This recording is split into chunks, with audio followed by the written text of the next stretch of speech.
ఒక యుగంలో నాన్న మాట విన్న రాముడు దేవుడైతే మరో యుగంలో నాన్న మాట వినని ప్రహ్లాదుడు మహనీయుడయ్యాడు. ఇక్కడ మాట కాదు నాన్న, ధర్మం ముఖ్యం.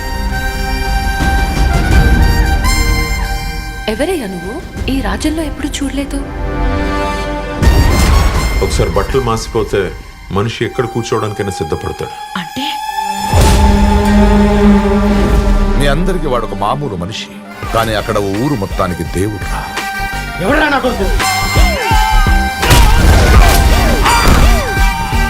మీ ఊరు వచ్చి మీ మనుషుల మీద చేసాడంటే వాడు రాముడు కాదురా, పరశురాముడు. మీకు దండం పెడతాను, నిజం చెప్పండి సార్, ఎవరు సార్ ఆయన? అసలు ఎవడరా నువ్వు?